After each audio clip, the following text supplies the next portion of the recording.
Hello बच्चों, क्या हाल चाल। आ गए हैं एक और नए सेशन के साथ, दैट इज इलेक्ट्रोकेमिस्ट्री का थर्ड वाला लेक्चर।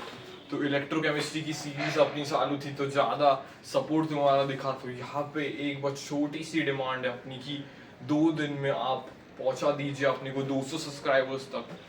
देखते हैं कैसे होगा, लेकिन आपके जो कमेंट्स थे इलेक्ट्रोकेमिस्ट्री पे वो बहुत पॉजिटिव थे, इसलिए तीसरा लेक्चर अपना आ गया है। दैट इज अपन ने सर 2 पोर्शंस कर लिए थे, that is electrochemical cell and electrolytic cell अपन ने कर लिया था, और अभी क्या बचा है, द लास्ट कंडक्टेंस। कंडक्टेंस छोटा सा पोर्शन है और इजी सा पोर्शन है, इससे ज्यादा क्वेश्चंस आ सकते हैं और इजी क्वेश्चंस आएंगे। तो कंडक्टेंस की बात करता हूं मैं, तो यहाँ पे 2 टाइप्स के कंडक्टेंस मेजरली आपने को देखने को मिलेंगे, जैसे कि sir metallic conductance. Metallic conductance और दूसरा क्या है, दूसरा देखने को मिलेगा that is ionic conductance. Ionic conductance sir, ये मेटालिक कंडक्टेंस क्या है, मेटल्स जैसे फिजिक्स में पढ़ते हो, मेटल्स के पास क्या होते हैं सर, फ्री इलेक्ट्रॉन्स होते हैं। फ्री इलेक्ट्रॉन्स की वजह से वो इलेक्ट्रिसिटी जो है वो कंडक्ट कर सकते हैं। जैसे copper is the good conductor of electricity because of its high availability of free electrons. तो यहाँ पे सर कंडक्शन कैसे होगा, यहाँ पे सर कंडक्शन होगा, conduction due to free electrons. Free electrons की वजह से यहाँ पे कंडक्शन होगा due to free electrons. Whereas ionic conductance या फिर एनसीईआरटी में लिखा हुआ है इलेक्ट्रोलिटिक। एनसीईआरटी में क्या लिखा हुआ है, इलेक्ट्रोलिटिक कंडक्टेंस। इलेक्ट्रोलिटिक कंडक्टेंस या फिर आयोनिक कंडक्टेंस, यहाँ पे शब्द देखना, आयोनिक कंडक्टेंस। आयोनिक कंडक्टेंस का मतलब क्या है, कंडक्शन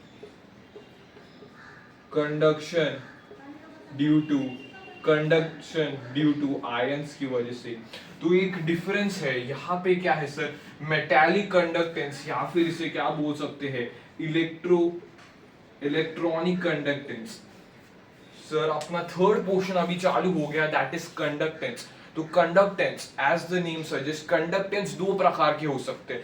ये वाला बेसिकली फिजिक्स का कंडक्टेंस है, ये वाला बेसिकली सर फिजिक्स का कंडक्टेंस है। ये वाला सर फिजिक्स में पढ़ते हैं सर, मेटल को है, जो मेटल है उसके पास फ्री इलेक्ट्रॉन्स होते हैं। क्या होते हैं, सरफेस पे उसके फ्री इलेक्ट्रॉन्स होते हैं जिसकी वजह से वो इलेक्ट्रिसिटी कंडक्ट कर सकता है। तो इसका नाम क्या है सर, मेटालिक या फिर इलेक्ट्रॉनिक कंडक्टेंस। वेयरएज अगर केमिस्ट्री की बात करूंगा, ये केमिस्ट्री में देखने को मिलेगा, केमिस्ट्री में मेजरली अपने को देखने को मिलेगा, दैट इज आयोनिक या फिर इलेक्ट्रोलिटिक कंडक्टेंस। इलेक्ट्रोलिटिक कंडक्टेंस या फिर क्या है, कंडक्शन ऑफ इलेक्ट्रिसिटी किसकी वजह से होगा, आयंस की वजह से होगा। यहाँ पे किसकी वजह से होगा, आयंस की वजह से। ये फिजिक्स का है, ये केमिस्ट्री का है। यहाँ पे सर एक डिफरेंस क्या है सर, यहाँ पे मेटल्स का यूज है, यहाँ पे इलेक्ट्रॉन से कंडक्शन हो रहा है, और यहाँ पे किससे हो रहा है सर, आयन से कंडक्शन हो रहा है। तो ये है कंडक्टेंस। तो उन्होंने यहाँ पे क्या दिया है, उन्होंने यहाँ पे क्या दिया है, इसके प्रॉपर्टीज दिए हुए, डिपेंड्स ऑन, ये किस पे डिपेंड्स करेगा, डिपेंड्स किस पे करेगा सर, स्ट्रक्चर, किस पे डिपेंड करेगा, structure and nature of metal पे डिपेंड करेगा। डायरेक्ट क्वेश्चन आ सकता है, एनसीईआरटी के ये पॉइंटर्स है, एनसीईआरटी के पॉइंटर्स है। डिपेंड किस पे करेगा सर, यहाँ पे मेटालिक कंडक्टेंस किस पे डिपेंड करेगा, जो स्ट्रक्चर है मेटल का या फिर नेचर है। नेचर ऑफ मेटल मतलब ये सर पैरामैग्नेटिक है, पैरामैग्नेटिक है, उसकी मैग्नेटिक प्रॉपर्टीज पे भी थोड़ा डिपेंड कर सकता है, लेकिन मोस्टली स्ट्रक्चर मतलब उसके valence electronic configuration. Valence configuration जैसे कि यहाँ पे वैलेंस इलेक्ट्रॉन्स, यहाँ पे क्या हो जाएगा, valence electrons per atom, valence electrons per atom. Nature मतलब सर ये इलेक्ट्रोपॉजिटिविटी कितनी ज्यादा है सर, सीशियम की इलेक्ट्रोपॉजिटिविटी सबसे ज्यादा है। तो यहाँ पे नेचर पे भी डिपेंड करेगा, एंड स्ट्रक्चर कैसे वो दिखता है उसके स्ट्रक्चर पे डिपेंड करेगा, एंड अगर वैलेंस इलेक्ट्रॉन सर उसके ज्यादा है तो मोर फ्री इलेक्ट्रॉन्स होंगे, अगर फ्री इलेक्ट्रॉन ज्यादा है तो कंडक्शन, इलेक्ट्रिसिटी का कंडक्शन ज्यादा होगा। तो यहाँ पे वैलेंस इलेक्ट्रॉन्स पर एटम पे भी डिपेंड करता है। And the most important topic is the temperature. Temperature का टॉपिक है सर यहाँ पे। सर टेम्परेचर अगर बढ़ाता हूँ, सर टेम्परेचर बढ़ाएंगे अपन, टेम्परेचर बढ़ाएंगे तो as in physics when we increase the temperature क्या होता है सर, टेम्परेचर इंक्रीज करते वक्त सर ये जो पॉजिटिव सेंटर्स है वो कोलाइड करते हैं, वाइब्रेटिंग करते हैं। तो इलेक्ट्रॉन जो है वो इन वाइब्रेटिंग पॉजिटिव सेंटर से कोलिजन करेंगे, जिसकी वजह से उन्हें रेजिस्टेंस मिलेगा। Resistance is the obstruction to the flow of electrons. Resistance is the obstruction to the flow of electrons. तो जो ये पॉजिटिव आयन जो है वो एक प्लेस पे थे, अभी वो वाइब्रेट करने लगेंगे due to increase in temperature. तो इस वाइब्रेशन की वजह से जो इलेक्ट्रॉन्स है उनको क्या मिलेगा सर, ऑब्स्ट्रक्शन। तो यहाँ पे क्या बोल सकता हूँ सर, रेजिस्टेंस इंक्रीजेस।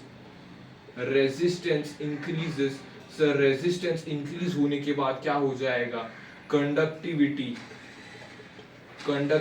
या फिर कंडक्टेंस डिक्रीज हो जाएगा। कंडक्टिविटी, उसकी कंडक्ट करने की क्षमता डिक्रीज हो जाएगी यहाँ पे।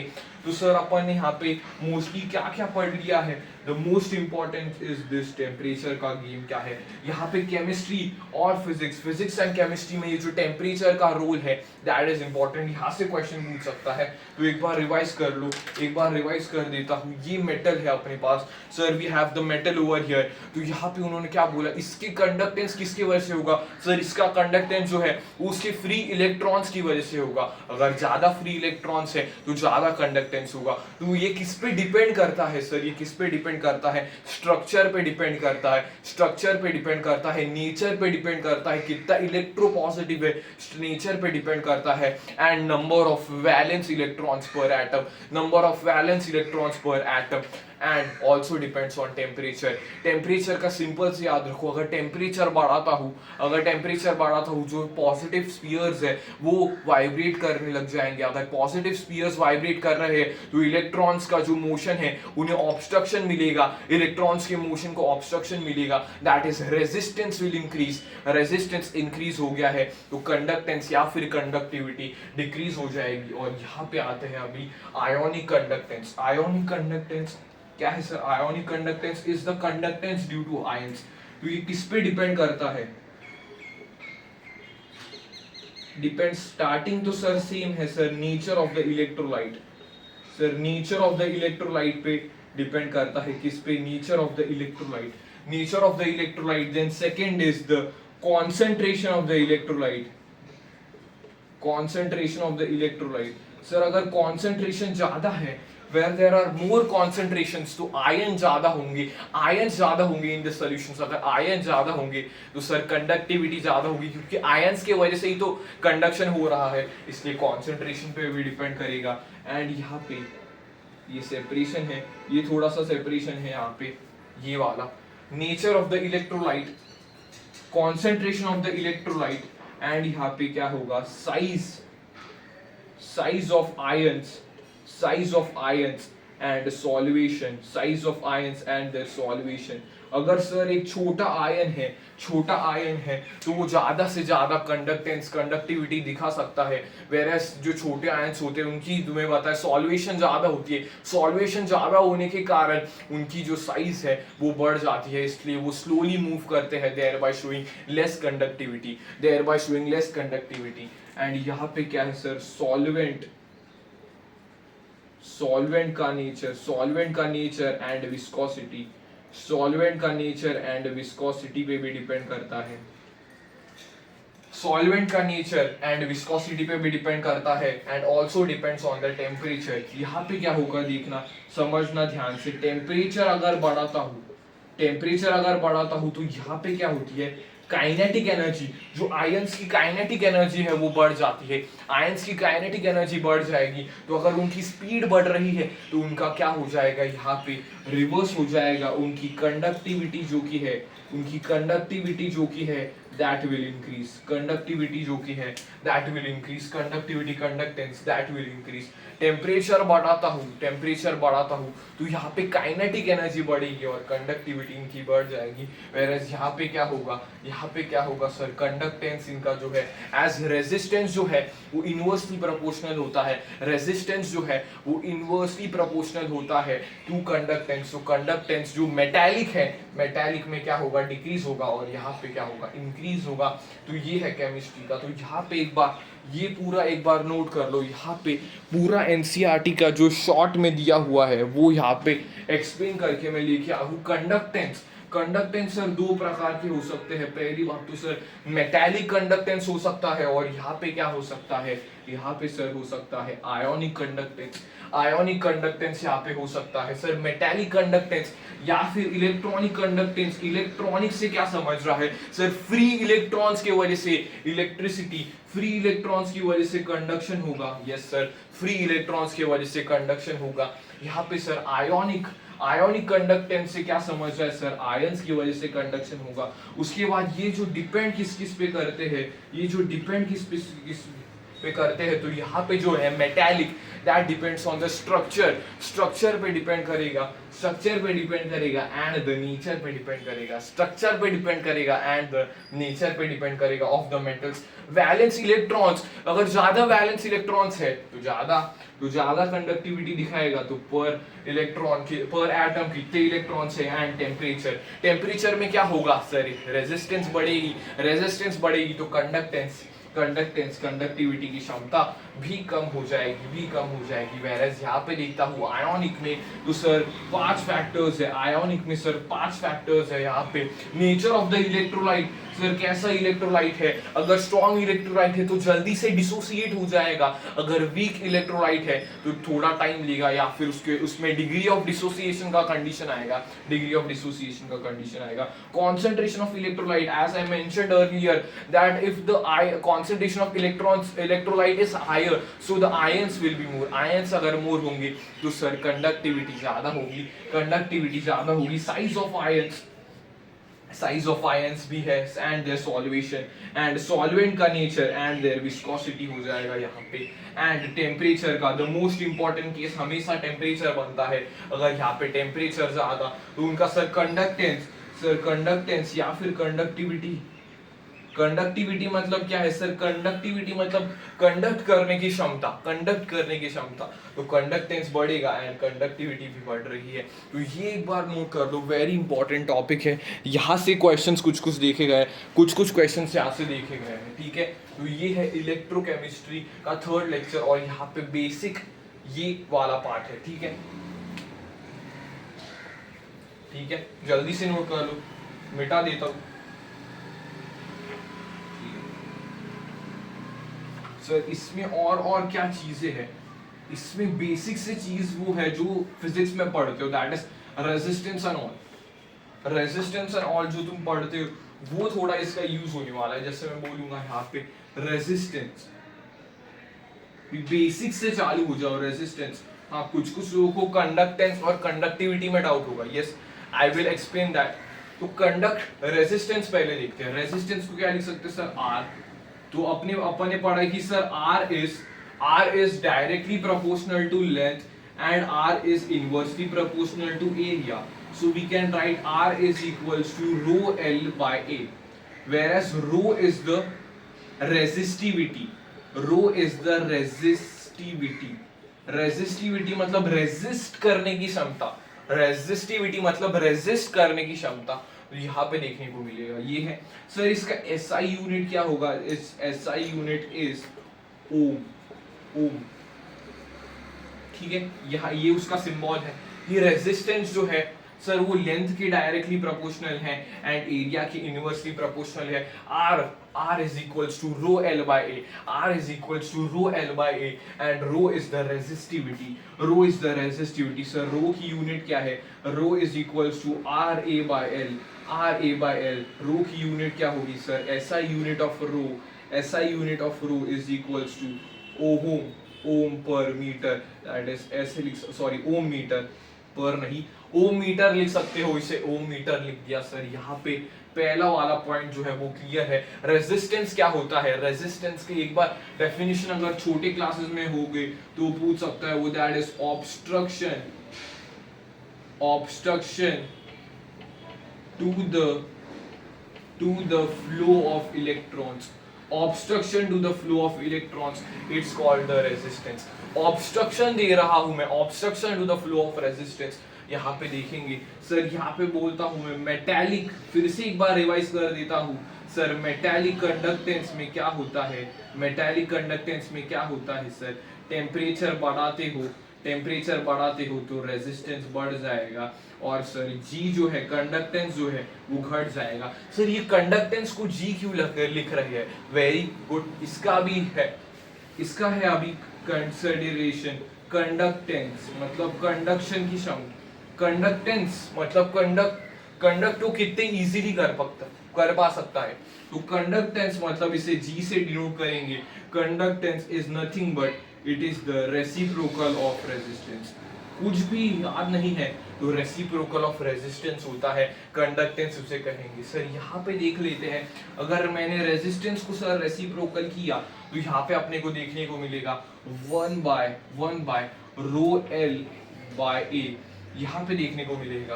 तो ये अगर ऊपर जाएगा तो ए 1/रो एंड एल, तो 1/रो को क्या लिख सकते हैं यहाँ पे, वेरी इंपॉर्टेंट, 1/रो इज इक्वल्स टू के को क्या कहते हैं sir, pronounce as kappa, kappa की तरह प्रोनाउंस करते हैं, तो के क्या है यहाँ पे, के इज द कंडक्टिविटी, के is the conductivity.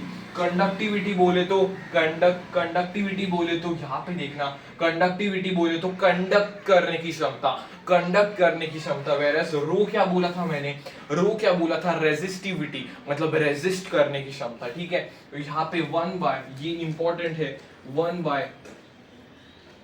1/1 row is equals to के लिख सकते हो, के is the conductivity and it's the kappa हो जाएगा। तो G इज इक्वल्स टू क्या लिख सकते हो, KA बाय एल लिख सकते हो G को, it is written as KL by G। यहाँ पे sir SI unit, what is the SI unit of G, SI unit of G अगर रेसिप्रोकल है तो that is ohm inverse, ohm inverse उसे कहेंगे, दैट इज ऐसे उसका सिंबल होगा, ओम इनवर्स उसे कहेंगे और ऐसे इसका सिंबल होगा। वेरस अगर SI यूनिट ऑफ K बोलता हूं sir, SI unit of K कहता हूं तो SI unit of conductivity, SI unit of conductivity क्या हो जाएगा, SI unit of conductivity is ohm inverse, SI unit of conductivity is ohm inverse and meter inverse. So a very important term over here, ohm inverse can be written as Siemens, Siemens जिसे S से लिखते हैं, नीचे का I hope it is visible।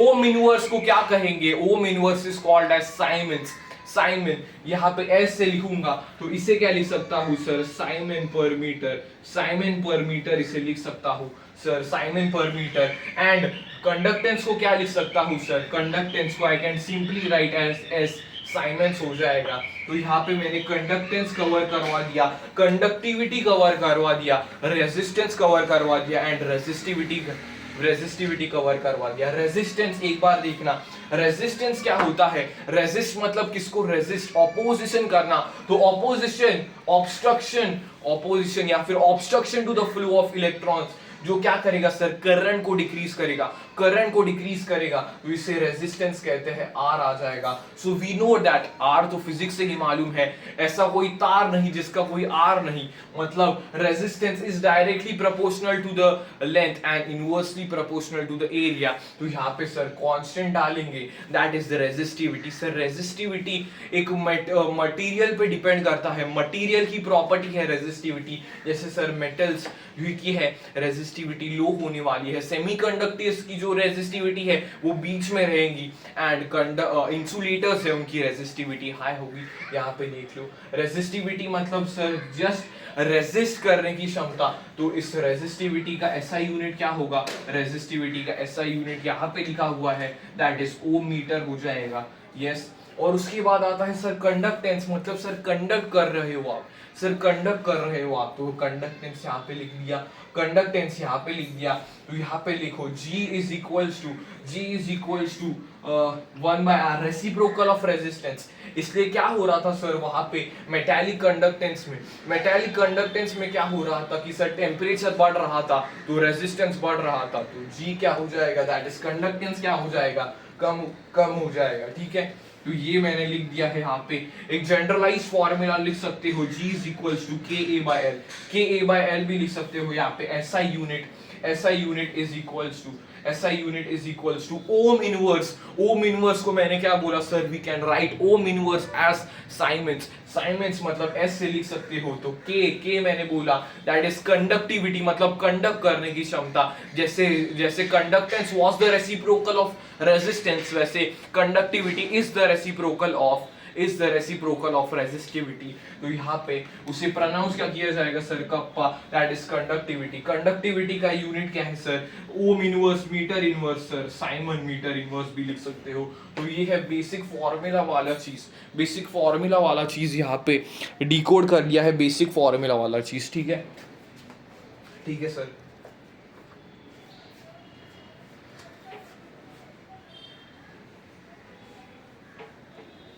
Basic note हो गया होगा, एक बार पॉज करके नोट कर सकते हो। ये इंपॉर्टेंट फॉर्मूला है और units, the very important thing about this is की यूनिट से ही आइडेंटिफाई कर सकते हो कि कौन सा कंडक्टिविटी है, कौन सा कंडक्टेंस है एंड दैट।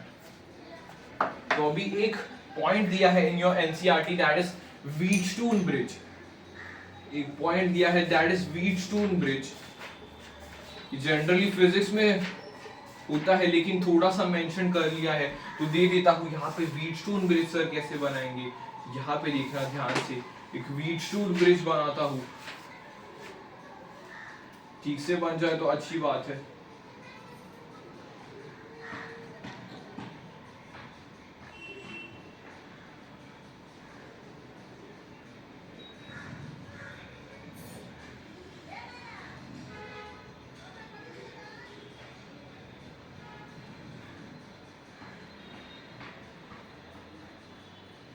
हाँ ठीक है, ऐसा ही होता है कुछ व्हीटस्टोन ब्रिज। ये है व्हीटस्टोन ब्रिज अपना। देखना यहाँ पे व्हीटस्टोन ब्रिज उन्होंने क्या दिया है, टू फाइंड अननोन रेजिस्टेंस, ये उन्होंने मेंशन किया, टू फाइंड अननोन रेजिस्टेंस। ठीक है, जिन्होंने इस टॉपिक पे जिनका ग्रिप है वो इजीली समझ पाएंगे। व्हीटस्टोन ब्रिज, अपन एक ब्रिज बनाता है, यहाँ पे देखना, तो मैं इसे क्या लिख सकता हूँ, R1 R2 R3 and R4। तो यहाँ पे केस होता है where current in the galvanometer zero. यहाँ पे केस आता है जहां पे current in the galvanometer zero होता है, वही याद रखना है तुम्हें इस केमिस्ट्री के यहाँ पे केस। तो यहाँ पे क्या होगा, ये फॉर अ व्हीटस्टोन ब्रिज, देखना, फॉर अ व्हीटस्टोन ब्रिज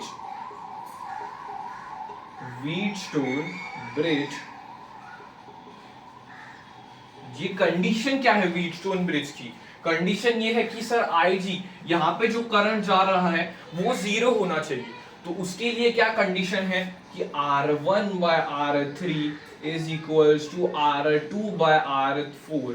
ये है main condition for your Wheatstone bridge, यही है main condition for the Wheatstone bridge. यहाँ पे देखना, अगर R1/R3 जैसे 5 और 10 है, यहाँ पे 5 और 10 है, तो यहाँ पे रेशियो उनका बैलेंस है। तो you can say that this circuit is in its Wheatstone bridge, क्योंकि यहाँ पे जो रेशियो है वो अच्छे से मैच हो रहा है।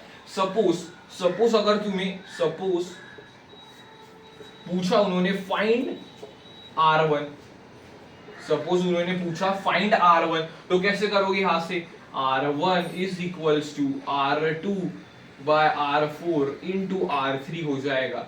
तो यही उन्होंने शॉर्ट में बोला है सर व्हीटस्टोन ब्रिज। ऐसे उन्होंने हेडिंग दिया है, to find the unknown resistance यहाँ पे दिया हुआ है। कंडीशंस याद रखना, शॉर्ट क्वेश्चंस भी आ सकते हैं। What is the condition for Wheatstone bridge, तो जो बीच का जो है, ये बीच का जो गैल्वेनोमीटर मैंने यहाँ पे रखा हुआ है, उससे करंट 0 पास करना चाहिए। तो इससे करंट अगर 0 पास करेगा तो व्हीटस्टोन ब्रिज की एक और शानदार सी कंडीशन जो बहुत बार पूछी जा सकती है फिजिक्स में भी, that is R1/R3 is equals to R2/R4 यहाँ पे होना चाहिए mention. And suppose we have to calculate a missing resistance. एक मिसिंग रेजिस्टेंस बताओ, ऐसे क्वेश्चन पूछेगा। जैसे मैं एक क्वेश्चन यहाँ पे बना देता हूँ, सपोज जो है, सपोज एक TQ अपन बना देते हैं, that is suppose the question यहाँ पे पूछा है उन्होंने कि R1 is equals to 2 ohms, R2 is equals to 4 ohms and R3 is equals to 1 ohm। तो R4 फाइंड करो, R4 फाइंड करो, ठीक है। ये सपोज एक क्वेश्चन बना लिया है, R4 फाइंड करो। ये बेटा व्हीटस्टोन ब्रिज में है, ये क्या है, व्हीटस्टोन ब्रिज में है। तो ये कैसे फाइंड आउट करोगे, तो यहाँ पे ध्यान से देखना कैसे फाइंड आउट करोगे। ये सबका आंसर आ गया होगा, मोस्टली ये इजी है, फिजिक्स वाले आ गए हैं यहाँ पे, ठीक है। R1/R3 कर देता हूँ एंड R2/R4 कर दूंगा। तो यहाँ पे क्या हो जाएगा, 2/1 इज इक्वल्स टू 4/x कर दूंगा यहाँ पे। तो x की वैल्यू क्या हो जाएगी, x is equals to 2 ohm। तो R3 की वैल्यू क्या हो जाएगी यहाँ पे, जो R4 की वैल्यू है, सॉरी R4 की वैल्यू यहाँ पे क्या हो जाएगी, 2 ohms। तो इससे ही क्वेश्चन वो बनेगा, जैसे to find the unknown resistance. तो यहाँ पे उन्होंने व्हीटस्टोन ब्रिज दे दिया। जिनको ये व्हीटस्टोन ब्रिज का बेसिक्स नहीं मालूम है तो वो यहाँ पे ध्यान से सुनना, व्हीटस्टोन ब्रिज क्या है। व्हीटस्टोन ब्रिज मैंने बोला कि यहाँ पे बस एक डायमंड के शेप का होता है, डायमंड के शेप का। अगर सर यहाँ पे G is equal not equal to 0 रहा तो यहाँ पे क्या हो जाएगा, यहाँ पे 2 पॉइंट्स बनेंगे X एंड Y। 2 पॉइंट्स बनेंगे जिनका पोटेंशियल डिफरेंस अपने को मालूम नहीं होगा, जिनका पोटेंशियल डिफरेंस मालूम नहीं होगा तो we can not find the equivalent resistance. ये यहाँ पे चीज होने वाली। लेकिन अगर इस तार में, इस G में करंट नहीं जा रहा है तो इक्विवेलेंट रेजिस्टेंस फाइंड कर सकते हैं। यस सर कर सकते हैं इक्विवेलेंट रेजिस्टेंस फाइंड।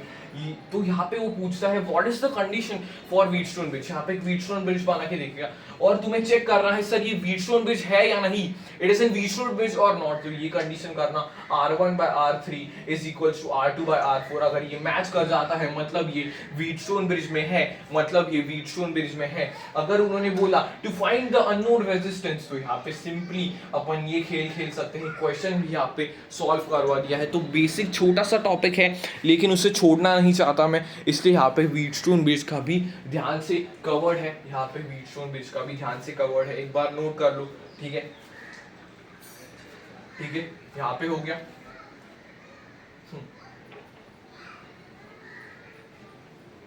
भी एक टर्म आता है that is the G star. G star क्या है सर, सेल कांस्टेंट है। एक सेल, पर्टिकुलर सेल के लिए सर क्या क्या चीज कांस्टेंट होती है एक बार बताओ। एक पर्टिकुलर सेल है, सपोज मैं देता हूं तुम्हें, suppose I have a particular particle लिख दिया, पर्टिकुलर सेल। सेल मतलब एक कंपार्टमेंट है मेरे पास, मैं लेके आया हूं सर, एक कंपार्टमेंट लेके आया हूं। यहाँ पे देखना ये मेरा कंपार्टमेंट है, सपोज मान लीजिएगा ये मेरा कंपार्टमेंट है। ये सर एरिया है और ये लेंथ है। क्या के कोई बता सकता है मेरे जो इसका है वो रेजिस्टेंस क्या है? सर आपने तो सर रेजिस्टेंस यहाँ पे मेंशन नहीं किया, आपने बस बोला है कि मेरे पास एक पर्टिकुलर सेल है। आप दुकान से एक सेल लेके आया हो, यस दुकान से सेल लेके आया हूँ। तो सर डायमेंशंस तो मुझे मालूम होंगे, डायमेंशंस मालूम होंगे क्या? नहीं, दुकान वाले से पूछ लूंगा मैं डायमेंशंस क्या है। डायमेंशंस मालूम है, यस सर डायमेंशंस मालूम है मुझे। सर उसका एरिया आपको मालूम होगा, कुछ तो उसका एरिया मालूम होगा, और सर लेंथ मालूम होगा। यस इसे ही कहते हैं sir G star.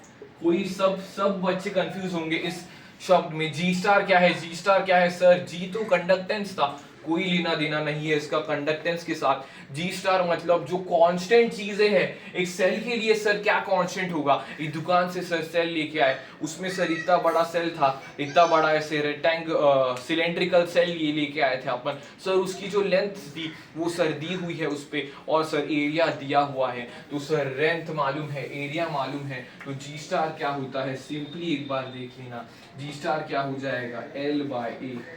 Very important term, G star is L by A. यहाँ पे फील्ड दे दू R is equals to rho L by A, R जो रेजिस्टेंस है that is equals to rho L by A. तो sir constant क्या होगा, एक रेजिस्टिविटी मालूम है सर, रेजिस्टिविटी मालूम है सर, रेजिस्ट सर रो मालूम है क्या अपने को, सर रो तो नहीं मालूम, सर रो तो नहीं मालूम, लेकिन L और A तो मालूम है, तो सर ये जो होगा L by A, sir L by A will be the G star. तो यहाँ पे जो जी स्टार है, ये जो जी स्टार है इसे क्या कहेंगे सर, सेल कांस्टेंट, एक पर्टिकुलर सेल के लिए कांस्टेंट होगा, L बाय ए एक पर्टिकुलर सेल के लिए कांस्टेंट होगा, इसलिए अपन इसे सेल कांस्टेंट कहेंगे। सर समझ में आ गया बेसिक है। अगर रियल लाइफ से sir, real life if you apply real life here over here, तो यहाँ पे तुम्हें पता है सर एरिया कांस्टेंट है, एल कांस्टेंट है, इतना सर मगजमारी कौन करेगा रेजिस्टिविटी वगैरह निकालते हुए, तो एल और ए तो कांस्टेंट है, तो सर कांस्टेंट वाली टर्म्स को अगर एल बाय ए कर दूंगा तो उसमें ही क्या बन जाएगा मेरा सेल कांस्टेंट। तो इसका एसआई यूनिट क्या होगा, एसआई यूनिट कोई बता सकता है sir, length is in metre, area is in metre square, तो मीटर इनवर्स, वाह वाह भाई वाह, मीटर इनवर्स हो जाएगा, बढ़िया, सबको समझ में आ रहा है सर। आर अपने अपने हमने आपको एक, आपने हमें एक हिंट दे दी, L by A is G star, तो हम ऐसे भी लिख सकते हैं rho G star, very good, rho G star, इससे क्वेश्चन बनेंगे, रो जी स्टार लिख सकते हैं, यस सर लिख सकते हैं। रो को क्या लिख सकते हैं बेटा, रो को क्या लिखेंगे सर, 1 बाय रो, मतलब यहाँ पे रो को सर 1 बाय के लिख सकते हैं, and over here we can write G star. हाँ तो सबसे important formula G star is equals to R K, नीचे लिख दिया है लेकिन ऊपर भी लिख दूंगा sir, G star is equals to R के,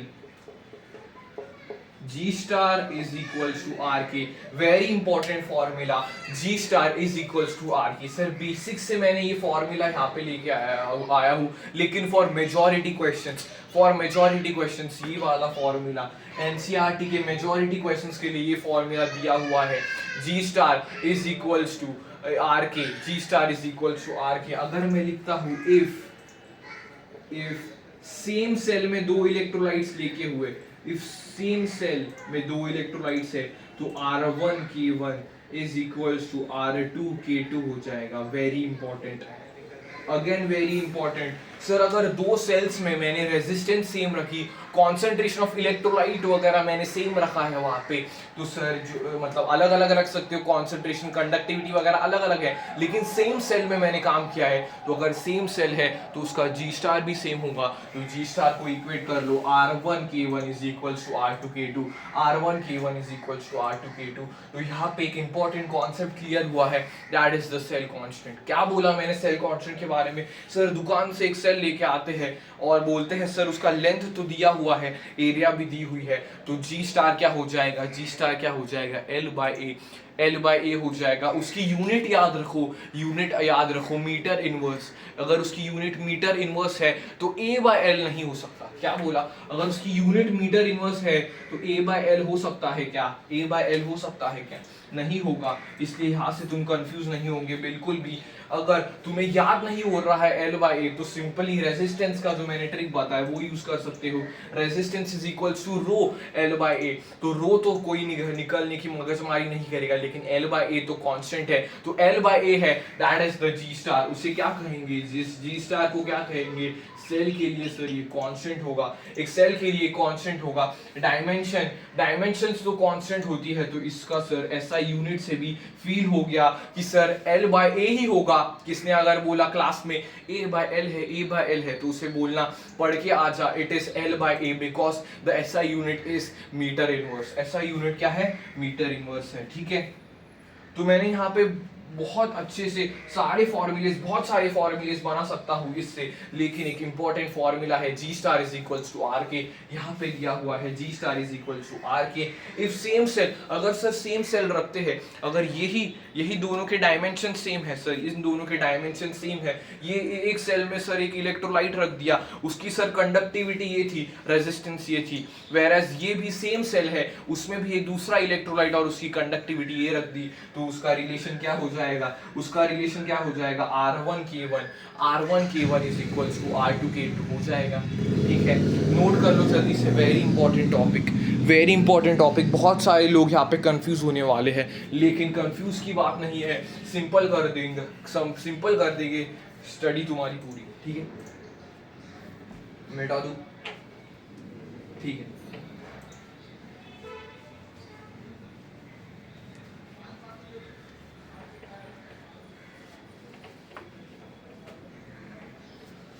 सर एनसीईआरटी का क्वेश्चन करना चाहोगे, एक लेके आया हूँ एनसीईआरटी का क्वेश्चन, यहाँ पे देख लेते हैं। हाँ, एनसीईआरटी का ही क्वेश्चन है, शायद से ओल्ड एनसीईआरटी मेरी। हाँ, तो उसका एक अनसॉल्व ले क्या सॉल्व ले, ठीक है, सॉल्व में एक बार चेक करता हूँ। हाँ, तो यहाँ पे क्या दिया हुआ है कि यहाँ पे देखना, रेजिस्टेंस, टेक्स्ट बुक खोलने की बिल्कुल जरूरत नहीं है, मैं क्वेश्चन करवा रहा हूँ ना, टेक्स्ट बुक खोलने की जरूरत नहीं है, अभी चीटिंग नहीं सबकी। रेजिस्टेंस ऑफ अ कंडक्टिविटी, क्या रेजिस्टेंस, अच्छा इसमें अलग कॉन्सेप्ट यहाँ पे यूज किया, ठीक है, मैं ही बना देता हूँ क्वेश्चन। अगर सर क्वेश्चन में बना देता हूँ, उसमें अलग थोड़ा कॉन्सेप्ट है, वो बताता हूँ अभी। तो यहाँ पे क्वेश्चन क्या है, अगर रेजिस्टेंस एक की सर, रेजिस्टेंस एक की है 500 ओम है, और सर उसमें एक इलेक्ट्रोलाइट वगैरह रखा है जिसकी सर के की वैल्यू है, के की वैल्यू सर उसकी क्या है, 100 साइमन पर 100 साइमन सेंटीमीटर पर सेंटीमीटर, 100 साइमन, और वेरस मेरे पास एक आर है जिसका 300 ओम है, तो के की वैल्यू मुझे निकालनी है, I have to find the K की वैल्यूज की। ये R1 है, K1 है, R2 है, K2 है, और यहाँ पे उन्होंने रखा है both are in same cell, दोनों का काम सर अपन ने सेम सेल में किया है, पॉज करिए और इसे सॉल्व करिए, आंसर मुझे कमेंट में चाहिए, मैं भी करूंगा इस क्वेश्चन को। क्या है सर क्वेश्चन, यहाँ पे आपने दिया है सर R1 जो है वो 500 ओम है, और K1 है ये है, K2 बस अपने को फाइंड करना है, कैसे करें, इजी है, हाँ बहुत इजी है, ऐसे ही क्वेश्चंस हो गए, कोई टेंशन लेने की जरूरत नहीं है। तो क्या यूज करेंगे सर, सेम सेल है, मतलब G स्टार उनका क्या हो जाएगा, G स्टार सेम हो जाएगा, अगर G स्टार सेम है तो R1K1 is equals to R2K2 हो जाएगा। ठीक है, बहुत बढ़िया, कोई टेंशन की जरूरत नहीं। यहाँ पे देखना, R1 क्या है मेरे पास 500 ओम है, और यहाँ पे ये 100 है, ये R2 वाला क्या है सर 300, और ये K2 है। यूनिट्स की कोई टेंशन लेने की जरूरत नहीं है, जिस यूनिट में K1 दिया हुआ है उसी यूनिट में K2 आएगा, देखना। तो 500 into 100 by 300 is equals to K2, इस 300 ये कट हो गया, तो 500 by 3 is equals to K2, 500 by 3 K2 हो जाएगा। यहाँ पे 500 को कैसे कर दोगे, 1 जा 20 हो जाएगा, 620 फिर से 0.67, तो ये क्या हो जाएगा, K2 is equals to 166.67 centimetre, sorry Simon per centimetre. Unit का कोई टेंशन नहीं, जिस यूनिट में K1 उस यूनिट में ही K2 मिलेगा। ठीक है, मिल गया, आंसर वेरीफाई कर सकते हो ये। ठीक है, ये 1 सा 20 फिर से 6 और ये हो जाएगा, तो ये है आंसर आप सबका। चेक करूंगा मैं आंसर, ठीक है, सबका आंसर यही आया। ओके सर, ये तो इजी क्वेश्चन था, वाह इजी क्वेश्चन लगा है, तो ऐसे ही क्वेश्चन आएंगे, टेंशन लेने की कोई भी बात नहीं है। ठीक है, तो जो आप बात कर रहे थे इंपॉर्टेंट कॉन्सेप्ट की, वो इंपॉर्टेंट कॉन्सेप्ट क्या है, इंपॉर्टेंट कॉन्सेप्ट है वो that is the molar conductivity. ये इंपॉर्टेंट कॉन्सेप्ट क्या है? Molar conductivity. मोलार कंडक्टिविटी से लैम्डा एम से लिखते हैं, लैम्डा एम से इसे लिखते हैं, that is molar conductivity. Sir molar conductivity में इंपॉर्टेंट क्या है? यहाँ पे सर अपने को एक फॉर्मूला याद रखना होगा, दैट इज के बाई सी। के बाई सी मतलब ये मोलार कंडक्टिविटी का फील लेते हैं एक बार। सर ये तो कंडक्टिविटी है, कंडक्टिविटी पर मोलार, पर मोलार को क्या बोलेंगे? Molar conductivity. पर मोल मतलब क्या? ये जो कॉन्सेंट्रेशन है, ये जो कॉन्सेंट्रेशन क्या होती है सर? कॉन्सेंट्रेशन यहाँ पे खेल गया वो, concentration is equals to molarity. Molarity की यूनिट क्या होती है सर? मोल। मोलार, मोलार इसकी यूनिट होती है मोल, मोलार होती है। तो यहाँ पे क्या आ जाएगा? Molar conductivity. यहाँ पे सिंपल सी बात है, ये वाला फॉर्मूला, इस फॉर्मूला का एप्लीकेशन होगा, लेकिन कैसे एप्लीकेशन होगा देखना यहाँ पे। अगर सर ये इसकी यूनिट, सर अगर के की यूनिट सर साइमन्स पर सेंटीमीटर में है, साइमन पर सेंटीमीटर में इसकी यूनिट है, तो सर लैम्डा क्या होगा? लैम्डा एम की सर यूनिट होगी, लैम्डा एम की यूनिट होगी that is Simon centimetre square mole inverse. ये सर यूनिट होगी, Simon centimetre square mole inverse होगी। तो यहाँ पे क्या करना है सबको? यहाँ पे एक ही याद रखना, यहाँ पे एक ही याद रखना, ऊपर जो है वो 1000 से इंटू होना चाहिए, ऊपर जो है 1000 से इंटू होना चाहिए, बिल्कुल यही बात है। यस सर यही बात है, ऊपर 1000 से इंटू होना चाहिए, ऊपर 1000 से इंटू होना चाहिए। यहाँ पे देखते हैं दूसरा क्या है सर, उसकी एसआई यूनिट तो कुछ साइमन पर मीटर है। यस, अगर के की यूनिट दी हुई है उन्होंने साइमन मीटर में, साइमन पर मीटर में दी हुई है, तो क्या होगा यहाँ पे? बस तुम्हें एक चीज याद रखनी है, अगर मीटर में दिया है तो k बाय 1000 इंटू सी करना होगा, और ये यूनिट निकल जाएगी siemens metre square mole inverse में आ जाएगी यूनिट। तो ये वाली चीज याद रखना, दो मैंने बताए हैं, ये दो कंस्ट्रक्ट यहाँ पे याद रखने हैं, वेरी इंपॉर्टेंट। सर बेसिकली ये क्या है? सर बेसिकली ये है कि साइमन पर मीटर जो है that is equals to 1000 siemens per centimeter. इसलिए यहाँ पे एक अपन गेम खेल रहे हैं, यहाँ पे एक अपन गेम खेल रहे हैं। ये एनसीईआरटी में भी दिया हुआ है, लेकिन एनसीईआरटी में बस तुम्हें ये याद रखना है कि कैसे अपन फॉर्मूलास को यूज करेंगे, कैसे फॉर्मूलास को यूज करेंगे। जैसे कि मोलार कंडक्टिविटी, उसने बोला सर कंडक्टिविटी तो मालूम है के है, मैंने बोला कंडक्टिविटी पर मोलार। मोलार क्या होता था सर? मोलार क्या होता था? मोलैरिटी। मोलैरिटी के वक्त यहाँ पे सी उन्होंने दिया है, सी क्या है बेटा? कॉन्सेंट्रेशन है। सी क्या है बेटा? कॉन्सेंट्रेशन है। तो मोलैरिटी क्या होगा? मोल्स। सी क्या होगा? मोल्स पर लीटर होगा, मोल्स पर लीटर होगा। तो यहाँ पे देखना, यहाँ पे मोल्स पर लीटर, यहाँ पे मोल्स पर लीटर यहाँ पे होता है। तो साइमन स्क्वायर मोल इनवर्स, ये वाली यूनिट्स है, साइमन स्क्वायर मोल इनवर्स यहाँ पे आ जाएगा, और यहाँ पे ये, तो ये एक बार नोट कर लेना, वेरी इंपॉर्टेंट है, वेरी इंपॉर्टेंट है यहाँ पे, very important term to be noted over here, that is molar conductivity. Molar conductivity का टर्म यहाँ पे क्लियर हो जाएगा, तो आप वो वाला क्वेश्चन सॉल्व कर सकते हो जो एनसीईआरटी में है। कर दूं ये एक फॉर्मूला दिमाग में क्या है सर? अगर सर कंडक्टिविटी किसमें दी हुई है? Simon per centimetre, Simon per centimetre में है, तो हमें क्या चाहिए सर? लैम्डा एम चाहिए, लैम्डा एम चाहिए अपने को। तो वो कैसे करेंगे? के इंटू 1000 करेंगे डिवाइडेड बाई सी, तो उससे क्या आ जाएगा? Simon centimetre square mole inverse में आ जाएगा। सर अगर साइमन पर मीटर में है, के क्या है? साइमन पर मीटर है, तो क्या करना है? नीचे बस 1000 से डिवाइड कर देंगे, और अपना lambda M that is molar conductivity क्या आ जाएगा? Siemens metre square mole inverse में आ जाएगा। तो ये है चीजें, ये दोनों नोट कर लो। फॉर्मूला में कोई घबराने की जरूरत नहीं है, लास्ट में चाहिए तो रिवीजन लेते वक्त एक फॉर्मूला चार्ट यहाँ पे लिख दूंगा शॉर्ट में तुम्हारे सामने ही। तो यहाँ पे वो वाला क्वेश्चन अब तुम कर सकते हो, कौन सा वाला सर? वही जो मैं पहले देने की कोशिश कर रहा था, लेकिन उसमें मैंने पहले बताया नहीं था वो। तो दैट इज ये वाला क्वेश्चन है। यहाँ पे थोड़ा कैलकुलेशन बेस्ड होगा। तो PYQs का देख लेता हूँ, PYQs का अगर कोई होगा तो, नीट के PYQs का अगर कोई होगा तो। हाँ, नीट के PYQs का देखो ये क्वेश्चन है, दैट इज अगर मोलर कंडक्टिविटी इज 0.5 मोल पर DMQ सोल्यूशन, ऐसे मोलर कंडक्टिविटी उन्होंने दिया हुआ है। मोलर कंडक्टिविटी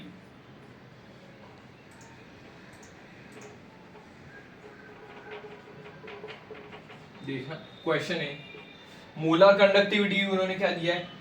ऑफ 0.5 मोल पर DMQ। अच्छा, 0.5 मोल पर DMQ, ये जो है DMQ, इसे ही सर लीटर में लिखते हैं। यही बेटा लीटर वाला है, कोई टेंशन की जरूरत नहीं, इससे ही लीटर लिख सकते हो। तो 0.5 मोल पर लीटर दिया हुआ है, मतलब ये क्या है? कॉन्सेंट्रेशन है, ठीक है। Solution of AgNO3 with electronic conductivity K की वैल्यू दी हुई है। देखना, मोलर कंडक्टिविटी पूछ रहा है वो, और K की वैल्यू देखेगा। K की वैल्यू क्या दी हुई है? 5.76 into 10 to the power -3 Simon per centimetre. ये वाला क्वेश्चन दिया हुआ है एट, ये टेम्परेचर है एट केल्विन का ही क्वेश्चन है, और उन्होंने पूछा है लैम्डा m फाइंड करो।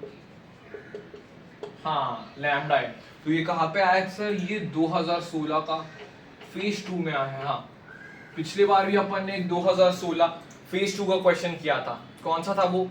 हाँ, वो वाला अलग इसका था, वो वाला ये इलेक्ट्रोलिसिस पे आया था। तो दो क्वेश्चंस आए थे 2016 में, एक इलेक्ट्रोलिसिस वाले का आया था और एक ये वाला आया था। तो ये हाई यील्ड टॉपिक है, हाई यील्ड टॉपिक यहाँ से आ सकता है क्वेश्चन।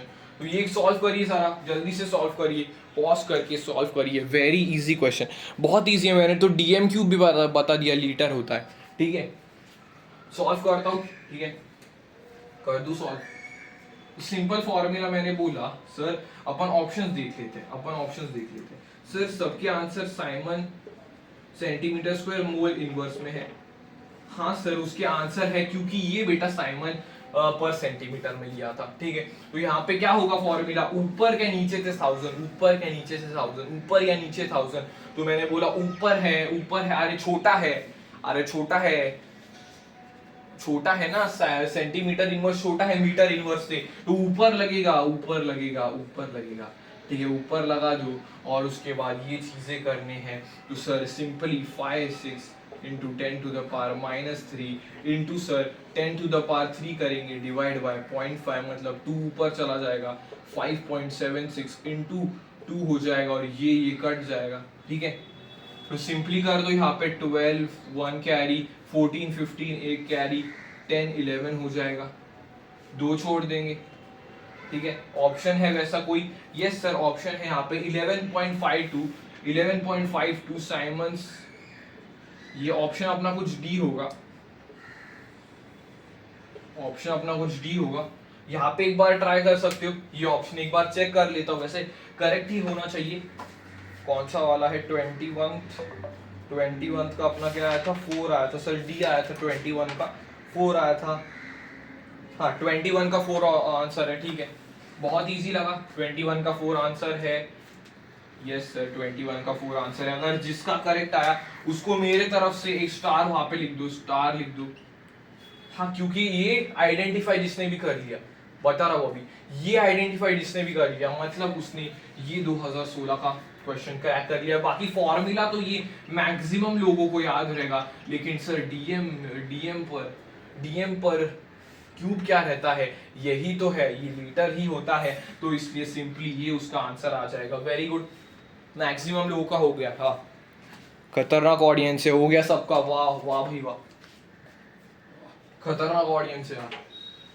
ठीक है, अभी उसने बोला सर डाइल्यूशन, अगर डाइल्यूशन करता हूं, हाँ ठीक है, 10-15 मिनट का ये टॉपिक है सर, डाइल्यूशन वो आ रहा है मेरे पास, वो बोला सर आपने सर डाइल्यूशन करवा दिया। डाइल्यूशन का मतलब सर क्या है, डाइल्यूशन का मतलब क्या है, वाटर ऐड कर दूंगा मैं, वाटर ऐड कर रहा हूँ, टुक टुक टुक टुक टुक वाटर ऐड कर रहा हूँ सर। यहाँ पे देखना, ये सर मेरे पास है सर, इसमें मैंने यहाँ पे रख दिया है, उसमें सर मैं धक धक धक धक धक वाटर ऐड कर रहा हूँ सर, डाइल्यूट बन रहा है सर। वाटर ऐड करते हैं सर, डाइल्यूट बन रहा है सर। डाइल्यूट का मतलब क्या है, उसका कॉन्सेंट्रेशन जो है वो कम हो गया है। कॉन्सेंट्रेशन किसका कम हो गया है सर, आयंस का सर कम हो गया है सर। कॉन्सेंट्रेशन इतना कम हो जाएगा सर, कॉन्सेंट्रेशन इतना कम हो जाएगा कि जीरो पे वो रीच करेगा, इतना कम हो जाएगा कॉन्सेंट्रेशन कि वो सर टेंड करेगा जीरो पे सर, जीरो पे टेंड करेगा। ये जो कॉन्सेंट्रेशन है वो जीरो पे टेंड करेगा। तो इस कंडीशन को क्या बोलते हैं, डाइल्यूशन के वक्त क्या बोलते हैं सर, ये लैम्डा नॉट या फिर लैम्डा नॉट या फिर लैम्डा इनफाइनाइट इसे कह सकते हैं। मोलार मोलार कंडक्टिविटी क्या होगा इसका, molar conductivity at infinite dilution, molar conductivity at infinite dilution. देखना यहाँ पे एक स्टार कंसेप्ट आता है, that is written in NCERT, लेकिन समझने में थोड़ा दिक्कतदार है सर, समझ देता हूँ। यहाँ पे देखना, ध्यान से देखना, सुनना। यहाँ पे अगर मैं कंसंट्रेशन कम करता हूँ, तो यहाँ पे जो है पर, यहाँ पे लिख दो पर मीटर क्यूब जो वॉल्यूम है, पर मीटर क्यूब जो है दैट इज वॉल्यूम, पर मीटर क्यूब जो है वहां पे सर ये आयंस का कॉन्सेंट्रेशन जो है पर वॉल्यूम की बात कर रहा हूँ, आयंस का कॉन्सेंट्रेशन कम हो जाएगा। अगर आयंस का कॉन्सेंट्रेशन पर वॉल्यूम पर मीटर क्यूब, अगर आयन का कॉन्सेंट्रेशन कम हो रहा है, इसका मतलब क्या है सर, कंडक्टिविटी कम होगी। इसका मतलब क्या है सर, कंडक्टिविटी विल डिक्रीज। एक सिंपल सी बात करो, अगर कंसंट्रेशन कम हो रहा है, मतलब आयन सर कम हो रहे हैं, मतलब क्या हो रहा है, आयंस कम हो रहे हैं। अगर आयंस कम हो रहे हैं, पर यूनिट वॉल्यूम आयंस कम हो रहे हैं, तो कंडक्टिविटी क्या हो जाएगी, डिक्रीज हो जाएगी। कंडक्टिविटी क्या हो जाएगी, डिक्रीज हो जाएगी। वेयरएज अगर तुम बात करते हो मोलार कंडक्टिविटी की, मोलार कंडक्टिविटी इंक्रीज क्यों होगी सर, इंक्रीज क्यों होगी बेटा, यहाँ पे देखना K/C लिखता हूं मैं, तो K को क्या लिख सकता हूँ, मोल्स बाय वॉल्यूम, तो KV/N हो गया सर, KV/N हो गया। तो इंक्रीज इन वॉल्यूम, यहाँ पे क्या लिख सकते हो तुम, increase in volume,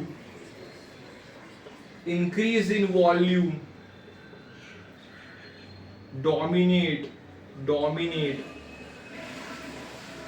increase in volume dominate करेगा। अगर इंक्रीज इन वॉल्यूम डोमिनेट कर रहा है, उसके वजह से सर मोलार कंडक्टिविटी जो है वो बढ़ेगी। तो यहाँ पे असर्शन रीजन वगैरह में एक क्वेश्चन आ चुका है कि अगर क्या हो रहा है, आयंस जैसे कॉन्सेंट्रेशन कम होते जा रहा है, वैसे सर आयंस कम हो जा रहे हैं, तो पर मीटर क्यूब या फिर पर यूनिट वॉल्यूम जो आयंस है उनकी कॉन्सेंट्रेशन कम हो रही है, मतलब कंडक्टिविटी डिक्रीज हो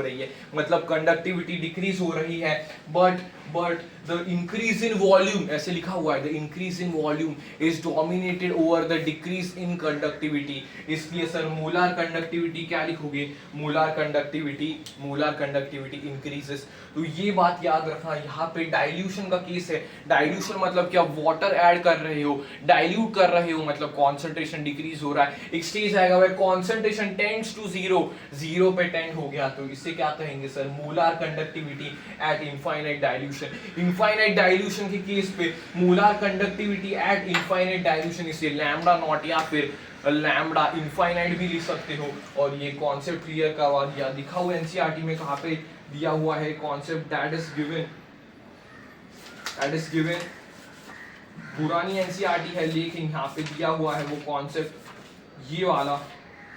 both conductivity and molar conductivity change with concentration of electrolyte, conductivity always decreases in concentration के डिक्रीज होते वक्त, क्योंकि क्या हो रहा है, नंबर ऑफ आयंस, देखना number of ions per unit volume decrease हो रहे हैं, एंड यहाँ पे क्या है, conductivity of the solution is per unit volume conductance of 1 unit volume kept between platinum electrodes। तो यहाँ पे इलेक्ट्रोड्स का वो ले रहा है, यूनिट एरिया के वाइज ले रहा है, लेकिन यहाँ पे देखना मोलर कंडक्टिविटी क्या है, मोलर कंडक्टिविटी इंक्रीजेस क्या हो रहा है यहाँ पे, increases with decrease in concentration. यहाँ पे वो पर यूनिट वॉल्यूम का यहाँ पे बता दिया है, और यहाँ पे सर मोलर कंडक्टिविटी का एक बार नोट कर लो, वेरी इंपॉर्टेंट कॉन्सेप्ट, एक बार नोट कर लेना है सबको। और अभी दो ग्राफ्स बचे हैं वो खत्म कर देंगे तो सर चैप्टर हो जाएगा खत्म, चैप्टर पूरा खत्म होने को आया है, बस थोड़ी पेशेंस की जरूरत है। यहाँ पे कौन सा ग्राफ है, पहले तो बात करते हैं जरा यहाँ पे कोलोश ऐसे कुछ तो लिखते हैं, कोलोश लॉ, ठीक है, स्पेल कैसे भी कर सकते हो, और प्रोनाउंसिएशन तो देख लो यहाँ पे, कोरलॉश लॉ वगैरह वैसे बोल सकते हो। तो यहाँ पे क्या है, the net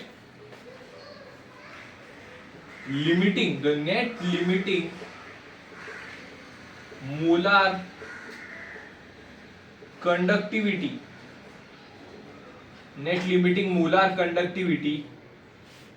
of an electrolyte is the sum of its cation and anions individually ये देखने को मिलेगा, जैसे मैंने ये ले लिया mx, तो mx की जो मोलर कंडक्टिविटी है वो क्या हो जाएगी, यहाँ पे पहले तो m की मोलर कंडक्टिविटी, m प्लस की molar conductivity plus x minus की मोलर कंडक्टिविटी। सर अगर दूसरा इलेक्ट्रोलाइट की पैटर्न हुआ MH2 हुआ, तो मैं सर जस्ट इसके जो 2 है वो 2 बन जाएंगे, तो मैं यहाँ पे क्या लिख सकता हूँ, ये 2 टाइम्स x माइनस लिख सकता हूँ। सर अगर यहाँ पे एक कॉम्प्लेक्स हो गया सर 3 हो गया, तो यहाँ पे क्या लिख सकता हूँ, m plus 3l x minus, ऐसे लिख सकते हो। ये है कोलॉश लॉ क्या कहता है, the net limiting molar conductivity of an electrolyte is the sum of its individual cations and anions की लिमिटिंग मोलर कंडक्टिविटी। ऐसे लिख सकते हो, ऐसे लिखेंगे सर, ऐसे लिखेंगे। ये क्या है sir, Kohlrausch law of migration of ions, ऐसे कुछ दिया हुआ है। Kohlrausch law of migration of ions is that is the limiting molar conductivity of an electrolyte is the sum of the individual cations and anions हो जाएगा। यहाँ पे ऐसे इलेक्ट्रोलाइट्स के सॉल्यूशंस दिए हुए हैं, तो उनका जो पार्ट है यहाँ पे नीचे, उससे यहाँ पे इंटू करना पड़ेगा, नंबर ऑफ आयन से इसे इंटू करना पड़ेगा, ठीक है, हो जाएगा। अभी आ जाते हैं वो दो ग्राफ्स कौन से सर, कोलॉश लॉ का मिटा देता हूँ। दो ग्राफ्स कौन से हैं, ये दो ग्राफ्स कौन से है सर, एक तो वीक इलेक्ट्रोलाइट्स के लिए, पहले देखते हैं सर स्ट्रॉन्ग इलेक्ट्रोलाइट्स के लिए। स्ट्रॉन्ग इलेक्ट्रोलाइट्स का सर एक ग्राफ आता है, दैट इज यहाँ पे अपन लेते हैं सर मोलर कंडक्टिविटी, और यहाँ पे अपन लेते हैं कॉन्सेंट्रेशन। तो with decrease in concentration lambda m जो है वो इंक्रीज होता है, बट यहाँ पे स्टेडीली इंक्रीज होता है। यहाँ पे देखना स्टेडीली इंक्रीज हो रहा है, मतलब यहाँ पे अगर मैं ये लैम्बडा इंफिनिटी की बात करता हूँ, लैम्बडा इंफिनिटी यहाँ पे है, तो ऐसा कुछ ग्राफ आएगा। ये क्या है सर, लैम्बडा नॉट। तो यहाँ पे देखना ये इंफिनिटी पे मैक्सिमम है, जब भी सर कॉन्सेंट्रेशन 0 है। सर जैसे जैसे ये डिक्रीज होते जाएगा, जब भी कॉन्सेंट्रेशन बढ़ेगा, जैसे जैसे कॉन्सेंट्रेशन बढ़ेगा वैसे वैसे ये डिक्रीज होते जाएगा, वैसे वैसे ये डिक्रीज होते जाएगा। लेकिन सर ये स्टेडीली होगा। इसमें क्या आता है सर, इसमें एक आता है lambda m is equals to lambda not M, lambda not M minus A root C, minus A root C, ये बेटा इसकी हो जाती है, ये बेटा इसकी हो जाती है इक्वेशन। यहाँ पे क्या है सर, वाई सी और एम एक्स हो जाएगा, वाई सी और एम एक्स। तो इसका स्लोप क्या होता है, अगर इस ग्राफ का किसने स्लोप पूछा, इस ग्राफ का स्लोप पूछा, तो slope is equals to minus A root C हो जाएगा, slope is equals to minus A root C हो जाएगा। यहाँ पे slope is equals to, sorry ये रूट सी का ग्राफ है, तो slope is equals to minus A C, minus A हो जाएगा सर, माइनस ए हो जाएगा। ये रूट सी का ग्राफ है, याद रखना, मैंने भी सी गलती से लिख दिया था, मैंने भी सी यहाँ पे लिख लिया था। विथ डिक्रीज इन कॉन्सेंट्रेशन, अगर कॉन्सेंट्रेशन डिक्रीज हो रहा है तो सर लैम्डा एम तो इंक्रीज ही होगा, लैम्डा एम तो सर इंक्रीज ही होगा। यहाँ पे ये चेक कैसे करेंगे, यहाँ पे इस तरफ जाके ये प्लस ही होगा, इस तरफ जाके ये प्लस ही होगा, इसलिए लैम्डा एम नॉट जो है वो याद रखना, ये वाला जो है वो ग्रेटर होता है इससे, तो यहाँ पे चेक कर सकते हो। और यही है यहाँ पे स्ट्रॉन्ग इलेक्ट्रोलाइट्स का कर्व कैसा है, स्ट्रॉन्ग इलेक्ट्रोलाइट्स का कर्व कैसा है सर, ऐसे हो जाएगा। यहाँ पे सर y ले लिया, y यहाँ पे है, c ले लिया अपना, इंटरसेप्ट यहाँ पे है, इंटरसेप्ट यहाँ पे है, mx क्या है सर, m तो सर ये है, स्लोप ये वाला है सर, स्लोप ये वाला है, और यहाँ पे सर रूट सी के साथ उसका ग्राफ, रूट सी के साथ उसका ग्राफ वो प्लॉट कर दिया है, तो ये आएगा। यहाँ पे क्वेश्चन पूछा था एक बोर्ड्स में, शायद से क्वेश्चन पूछा था, बोर्ड्स में ये क्वेश्चन पूछा था, तो विद डिक्रीज इन कॉन्सेंट्रेशन, जैसे यहाँ पे इंक्रीजिंग कॉन्सेंट्रेशन दिखा है, तो डिक्रीज ये स्लोली स्लोली डिक्रीज हो रहा है, स्टेडीली स्टेडीली, ये स्टेडीली स्टेडीली हो रहा है। ये कैसे हो रहा है सर, स्टेडीली स्टेडीली हो रहा है। तो स्ट्रॉन्ग इलेक्ट्रोलाइट्स का ये क्या है सर, डेबाई हकल, ये कौन सी सर इक्वेशन है, यहाँ पे लिख देता हूँ, डेबाई हकल, हकल ऑन सैंगर, ये इक्वेशन है, नाम नहीं होगा एनसीईआरटी में लेकिन गिवन है। डेबाई हकल ऑन सैंगर की ये इक्वेशन थी और वो प्लॉट कर दी हुई है। यहाँ पे क्या है, with decreasing concentration lambda M, तो जो लैम्बडा एम है वो इंक्रीज होता है, लेकिन स्ट्रेट लाइन की तरह स्टेडीली इंक्रीज होता है। लेकिन इस ग्राफ में क्या पता चल रहा है, फ्रॉम दिस ग्राफ अगर बताना चाहूंगा, फ्रॉम दिस ग्राफ अगर बताना चाहूंगा तो रिवर्स बता दूंगा, with increase in concentration the lambda M decreases steadily, ये होता है। तो ये अगर ग्राफ पूछ लिया तो किसका है सर, ये तो स्ट्रॉन्ग इलेक्ट्रोलाइट का है, एक बार नोट कर लेना, ये किसका ग्राफ है सर, स्ट्रॉन्ग इलेक्ट्रोलाइट्स का। वो वाली चीज देख रहे हो क्या, फ्रॉम दिस अपन क्या बता सकते हैं, इंक्रीज इन द कॉन्सेंट्रेशन होगा, जब कॉन्सेंट्रेशन इंक्रीज हो रहा है तो द लैम्बडा एम जो है यहाँ पे वो डिक्रीज हो रहा है, लेकिन कैसे हो रहा है, स्टेडीली हो रहा है। तो स्ट्रॉन्ग इलेक्ट्रोलाइट्स का नोट कर लिया है सर। यहाँ पे एक्सट्रापोलेशन कर सकते हैं, एक्सट्रापोलेशन ऑफ ग्राफ, ये ग्राफ का एक्सट्रापोलेशन करके अपन sir lambda M infinite find कर सकते हैं, लैम्बडा एम नॉट अपन फाइंड कर सकते हैं इस ग्राफ का एक्सट्रापोलेशन करके, इस ग्राफ का एक्सट्रापोलेशन करके अपन ये वाला फाइंड कर सकते हैं, लिमिटिंग मोलर कंडक्टिविटी फाइंड कर सकते हैं। ठीक है, बहुत बढ़िया। यहाँ पे नेक्स्ट क्या है, नेक्स्ट क्या है सर, वीक इलेक्ट्रोलाइट्स का ग्राफ। सर वीक इलेक्ट्रोलाइट्स का भी वही ग्राफ हो जाएगा, लैम्बडा एम और रूट सी के साथ, याद रखना root C is very important. तो वीक इलेक्ट्रोलाइट्स का ग्राफ है, लास्ट ग्राफ वीक इलेक्ट्रोलाइट्स का है, लास्ट ग्राफ वीक इलेक्ट्रोलाइट्स का है। वो क्या बोल के गया सर, यहाँ पे एक ग्राफ आता है, दैट इज लैम्बडा एम और रूट सी का सर यहाँ पे डायरेक्टली ऐसा कुछ ग्राफ आएगा। तो यहाँ पे क्या मेंशन करेंगे, with increase in concentration the molar conductivity decreases rapidly decrease होगी, किसके वजह से, DOD की वजह से because of the degree of dissociation की वजह से। डिग्री ऑफ डिसोसिएशन उसका सर, डिग्री ऑफ डिसोसिएशन जैसे कॉन्सेंट्रेशन बढ़ रहा है वैसे सर डिग्री ऑफ डिसोसिएशन उसमें आएगा, सर डिग्री ऑफ डिसोसिएशन आएगा। उसके वजह से सर विद इंक्रीजिंग कॉन्सेंट्रेशन, ये देखिए यहाँ पे इंक्रीज हो गया, थोड़ा बड़ा है लेकिन यहाँ पे कितना रैपिडली फॉल कर रहा है, कितना रैपिडली यहाँ पे फॉल कर रहा है वहां पे देखने को मिलेगा। Lambda M M not can not be obtained, cannot be obtained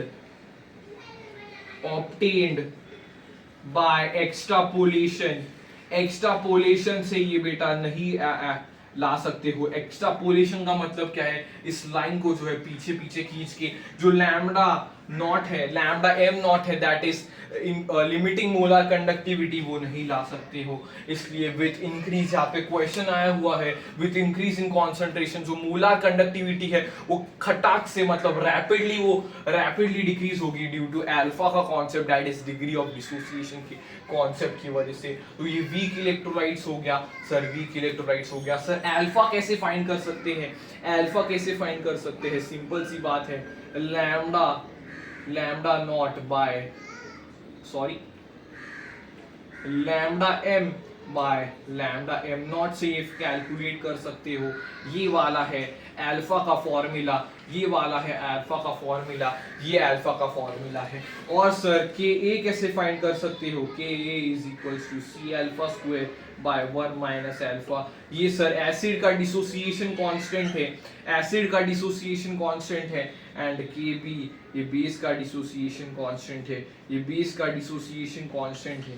तो जो डिसोसिएशन कांस्टेंट है वो निकाल सकते हो। अल्फा कैसे निकालोगे, lambda M by lambda M not, and ये के ए का तो मालूम है C alpha square by 1 minus alpha, and K B का भी वैसे निकाल सकते हो। तो ये दो फॉर्मूला से सिंपल से उससे सर अपन निकाल सकते हैं। वीक इलेक्ट्रोलाइट और स्ट्रॉन्ग इलेक्ट्रोलाइट में कंपैरिजन उसने पूछा, तो इसमें एक स्ट्रॉन्ग इलेक्ट्रोलाइट में एक इक्वेशन आ गई थी डेबाई-हकल-ऑन-साइंगर। उसमें क्या हो रहा था, विथ इंक्रीज इन कॉन्सेंट्रेशन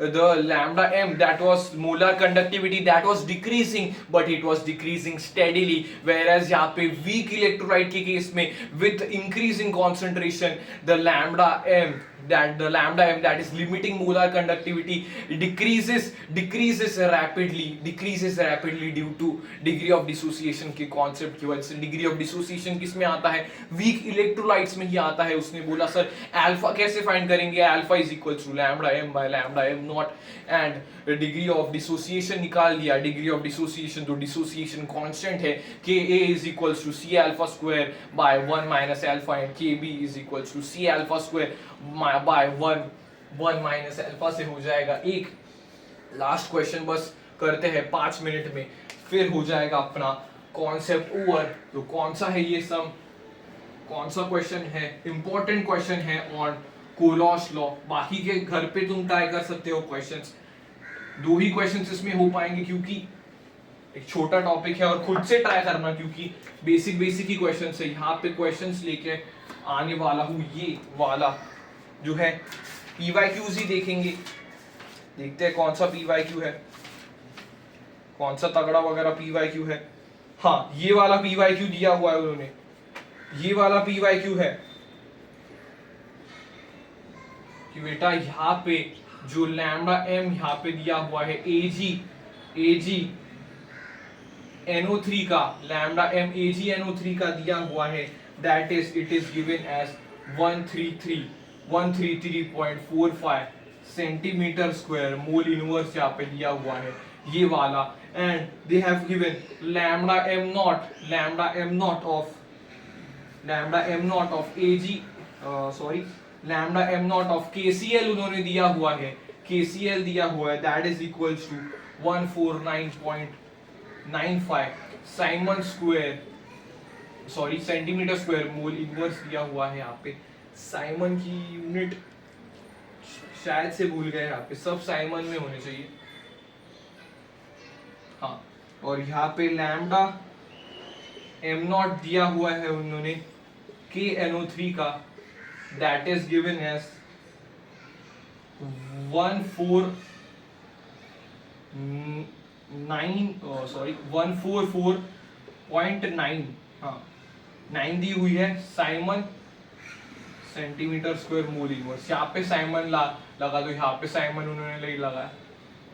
हाँ तो उन्होंने पूछा है केसीएल का क्या होगा।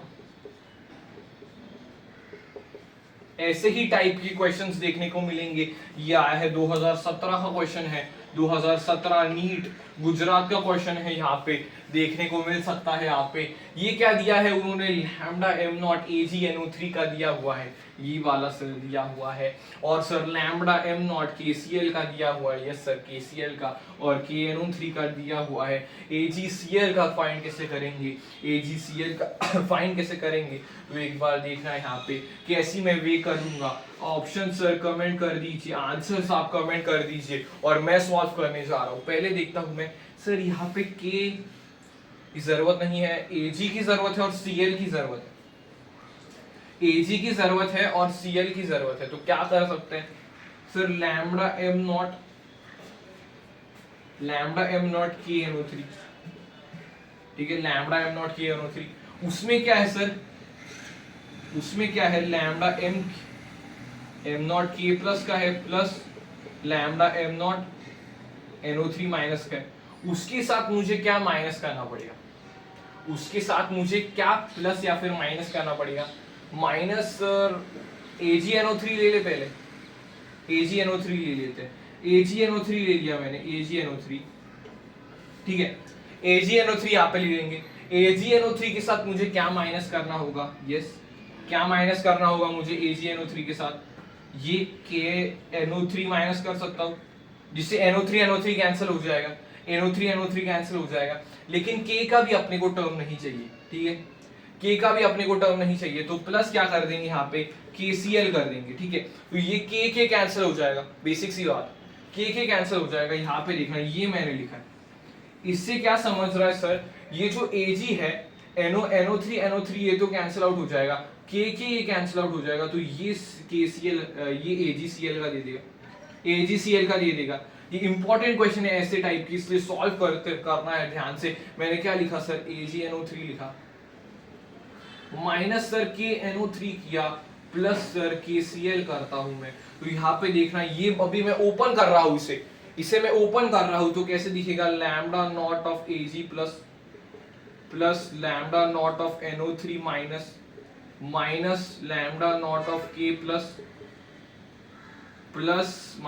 माइनस हो जाएगा यहाँ पे, minus lambda naught of NO3 minus, तो ये कैंसिल आउट हो गया, यस सर, ये बचा है और ये बचा है, तो उसका कर लेंगे lambda naught Ag plus minus K plus ये मैंने KCl का प्लस किया, मतलब लैम्डा K प्लस और प्लस Cl माइनस का मैंने यहाँ पे प्लस कर दिया, तो ये K तो K से कट हो गया, तो यहाँ पे बचा क्या, ये और ये बच गया, तो अपने को AgCl का ही चाहिए था, तो AgCl का जल्दी से कैलकुलेट करते हैं। AgNO3 का कितना है, AgNO3 का ये है, दैट इज 133.45, माइनस करते हैं, इससे पहले माइनस करना है, ठीक है, पहले इसके साथ माइनस कर दो, पहले इसके साथ प्लस करते हैं, इसके साथ पहले प्लस कर दो, फिर माइनस एक बड़ा वाला टर्म आ जाएगा ना, तो हाँ ठीक है, ये वाला पहले दोनों माइनस कर सकते हो, ये वाला माइनस माइनस प्लस हो जाएगा, तो ये माइनस कर देंगे और उसके बाद ये प्लस कर दो, ठीक है, तो ये 409.9 जो है 5 माइनस 144.9 कर दो, यहाँ पे माइनस इसका कर दो, इसका ये क्वेश्चन तो समझा होगा अच्छे से, इसका माइनस करके क्या आ जाएगा 505 आ गया, 505 है वो इससे प्लस कर दो, 505 इससे प्लस कर दो, तो क्या आ जाएगा 138.5 आ जाएगा, 138.5 इज द आंसर इसका, तो 138.5 इज द आंसर। यहाँ पे उन्होंने राउंड ऑफ में दिया है, दैट इज राउंड ऑफ उन्होंने करके दिया 138 करके दिया है, तो यहाँ पे थोड़ा सा सोल्यूशन ये क्लियर नहीं है, लेकिन इस क्वेश्चन को एक बार ट्राई करो खुद से, और मैंने जो ट्रिक बताई है मेरी ट्रिक में क्या है सर, AgNO3 ये पहले इसके साथ प्लस होगा, ये क्या है, ये मैंने एक साथ लिखा है, लेकिन असली में क्या होगा, ये जो AgNO3 है वो पहले इसके साथ प्लस होगा KCl के साथ, प्लस मतलब फिर उसके बाद माइनस होगा KNO3 के साथ, ऐसे होगा कुछ। ठीक है, समझ में आ गया, ये वाला इंपॉर्टेंट टॉपिक है। तो ये क्वेश्चन इंपॉर्टेंट था, आंसर कुछ ये है, आंसर ये है। तो एक्सप्लेन करते करते इसे टाइम क्यों लगेगा, क्योंकि ये इंपॉर्टेंट है। ठीक है, तो ये है पूरा इलेक्ट्रोकेमिस्ट्री का 3 लेक्चर में पूरा खत्म कर दिया इलेक्ट्रोकेमिस्ट्री में। कल जो मतलब परसों जो आया था, मतलब वहां पे इलेक्ट्रोकेमिस्ट्री 2 था, उसमें भी क्वेश्चंस हुए, इसमें भी क्वेश्चन हुए, फर्स्ट लेक्चर में भी क्वेश्चंस करवा दिए, मतलब क्वेश्चन के साथ रिवीजन हो रहा है आप सब लोगों का। तो ऐसे ही वीडियोस के लिए स्टे ट्यून, और याद है ना 200 सब्सक्राइबर्स करने हैं 2 दिन में, ट्राई करते हैं। चलिए मिलते हैं, बाय।